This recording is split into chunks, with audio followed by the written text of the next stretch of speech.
Take the next 10 seconds to read and perfectly memorize this block of text. Go.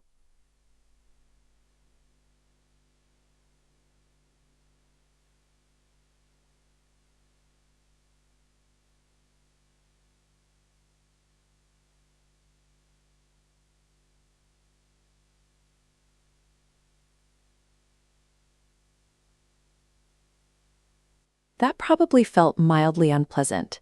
You just experienced a physical friction between the two distinct systems in your brain.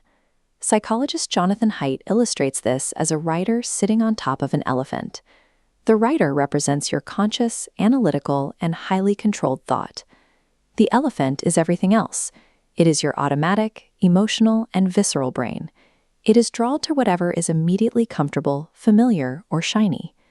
The rider desperately tries to plan ahead and steer, but the elephant is massive, stubborn, and vastly stronger. This chart visualizes a 1999 study testing exactly how much control that rider really has. Researchers asked one group of participants to memorize a simple 2-digit number and another to memorize a complex 7-digit number. Afterward, they were offered a choice between fruit and chocolate cake. The group struggling to hold the 7-digit number in their minds chose the cake twice as often. Memory, focus, and impulse control all draw from the exact same biological reservoir. Forcing your brain to pay attention to complex or uninteresting information physically drains that reservoir. Relying on an audience to simply try hard to pay attention guarantees failure because it treats a scarce cognitive currency as if it were infinite. When willpower runs out, the elephant is going to do exactly what it wants. Behavioral economists observe a phenomenon called hyperbolic discounting. Our brains are hardwired by evolution to prefer smaller, immediate rewards over much larger, delayed rewards. Imagine staring at a slide on auditing procedures. The writer knows it's useful next year, but the elephant is asleep. Now imagine that same material, but your manager just bolted to South America, and you have 2 hours to find the financial fraud. The underlying accounting facts haven't changed at all, but introducing extreme time constraints and narrative stakes completely bypasses the brain's preference for distraction, creating an immediate return on investment for the learner's attention. You cannot command the automatic brain to care about future utility. You must simulate immediate consequences. Let's go back to those dry right-of-way driving laws.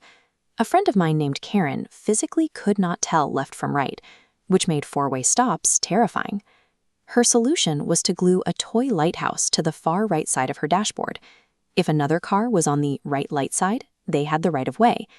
This visualization shows how narrative works mechanically in the brain. The story about Karen requires almost zero willpower to process, because it slides perfectly onto existing cognitive shelves. You already instinctively understand how characters, problems, and resolutions interact. When you force someone to process raw, isolated facts, you are forcing the writer to build brand new cognitive shelves from scratch. Neuroscientist Antonio Damasio found that patients with damage to the emotional centers of their brains became entirely incapable of making basic decisions. The brain literally requires an emotional tug to evaluate choices. Look at this isolated data point. The sales commission on repeat sales is 10%. But that number means nothing without context. If the industry standard is 4%, the sales commission is ecstatic. If they usually make 30%, they are furious. The emotion attached to the scenario dictates exactly how the brain catalogs the data. Emotion functions as a biological superglue. It binds isolated data points into actionable, long-term memories. We took dry audits and turned them into corporate thrillers. We replaced legal jargon with a nervous driver navigating a 4-way stop. Information is never inherently boring. Boredom is just a failure to align the data with the automatic brain's priorities.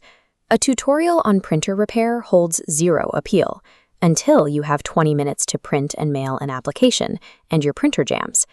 Moving the learning directly to the point of use guarantees engagement. If you can't move the learning to the real world, you have to bring the real world into the learning by making the viewer the hero of a high-stakes puzzle. Whether you are teaching, leading, or creating, forcing people to focus will eventually drain them. Stop trying to drag the elephant uphill and start designing a path it actually wants to walk.